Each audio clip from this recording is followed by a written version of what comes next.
मीठी कथा है महाभारत में कि युद्ध के पूर्व अर्जुन, दुर्योधन अपने सभी मित्रों, सगे संबंधियों के घर गए प्रार्थना करने की युद्ध में हमारी तरफ से सम्मिलित होना।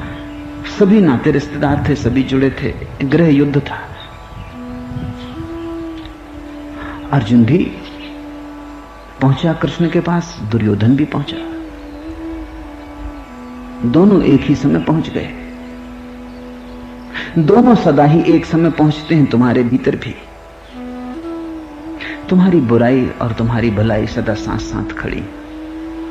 तुम्हारा असत रूप, तुम्हारा सतरूप सदा साथ साथ खड़ा है। दोनों तुम्ही से तो ऊर्जा लेते हैं, दोनों की शक्ति तो तुम ही हो, दोनों तुम्ही से तो मांगते हैं और सदा साथ साथ मांगते हैं। जब भी तुम चोरी करने जाते हो तब भी तुम्हारे भीतर का चोर कहता है मत करो। जब तुम झूठ बोलते हो तुम्हारे भीतर वो स्वर भी रहता है जो कहता नहीं, उचित नहीं। जब तुम सत्य बोलते होते हो तब भी कोई भीतर से कहता है कि लाभ ना होगा, हानि होगी, जरा से झूठ बोल लेने में हर्ज भी क्या है। तो जीवन में थोड़ा बहुत तो चलता ही है, ऐसे बिल्कुल सन्यासी होकर तो लुट जाओगे। जब नहीं चोरी करते हो तब भी मन कहता है कि क्या कर रहे हो, चूके जा रहे हो, उठा लो, कोई देखने वाला भी नहीं। और चोरी तो तभी चोरी है जब पकड़ी जाए। यहां तो पकड़े जाने का कोई उपाय भी नहीं दिखता, कोई है भी नहीं आसपास, उठा लो। चोर और अचोर साथ साथ, झूठ और सच साथ साथ। अर्जुन और दुर्योधन साथ साथ पहुंच गए हैं कृष्ण के पास। लेकिन स्वभाव दुर्योधन तो जाके सिरहाने के पास, अर्जुन बैठ गया पैर के पास। वही निर्णय हो गया। उस क्षण में सारी गीता का निर्णय हो गया। उस क्षण में सारा महाभारत जीत लिया गया, हार लिया गया। उसके बाद तो विस्तार है। बीज तो घट गया। अर्जुन के पैरों के पास बैठने में बीज घट गया। अगर तुम्हें अपने साक्षी को खोजना है तो विनम्र होना पड़ेगा। तुम्हें अगर अपने सारथी को खोजना है तो विनम्र होना पड़ेगा, क्योंकि अहंकार ही तो धुआं पैदा करता है और देखने नहीं देता। अहंकार ही तो अटकाता है, उलझाता है।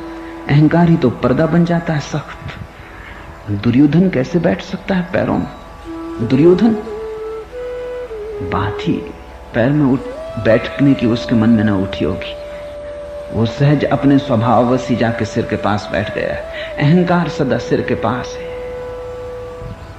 और जहां अहंकार है वही चूक हो जाती है। फिर तुम अपने सारथी से नहीं मिल पाते। फिर सब मिल जाएगा, सारथी ना मिलेगा। अर्जुन बैठा है पैर के पास। वो विनम्र निवेदन है, वो निरअहंकार भाव है। साक्षी मिल ही जाएगा। कृष्ण की आंख खुली। कथा कहती है स्वभावतः पहले अर्जुन दिखाई पड़ा। विनम्र पर आंख पड़ेगी साक्षी की, अहंकारी पर आंख नहीं पड़ेगी। अहंकारी तो अपने में ऐसा आंकड़ा है, वो तो सिर के पीछे बैठा है, वो सम्राट होकर बैठा है, वो कृष्ण से बड़ा होकर बैठा है, वो कृष्ण से ऊपर बैठा है। तुम्हारा अहंकार रथ में सवार है और सारथी से इतने ऊपर बैठ गया है कि सारथी भी अगर देखना चाहे तो तुम दिखाई न पड़ोगे।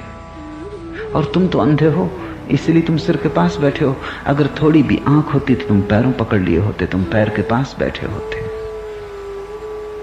वहीं युद्ध जीत लिया गया। निर्णय तो सब हो ही गया उसी क्षण।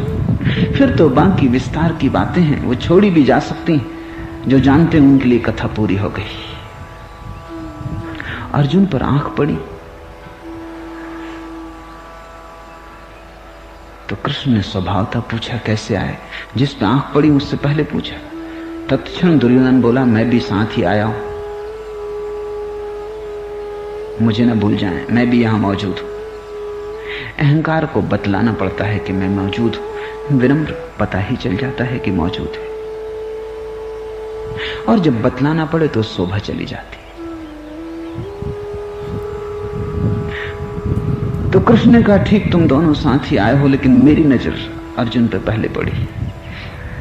इसलिए पहले स्वभावतः मैं उससे पूछूंगा, कैसे आए हो, क्या मांगने आए हो? दुर्योधन डरा, भयभीत हुआ, ये तो गलती हो गई।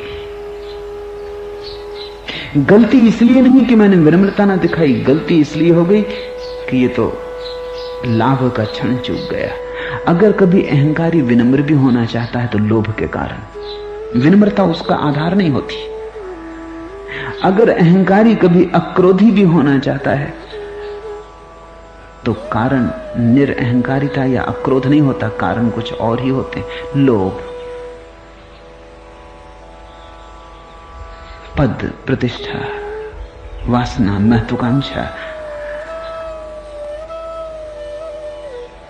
डरा कि तो मुश्किल हो जाएगी। अर्जुन ने कहा कि मैं भी उसी लिए आया हूं, दुर्योधन भी उसी लिए आया है। हम मांगने आए हैं आपकी सहायता।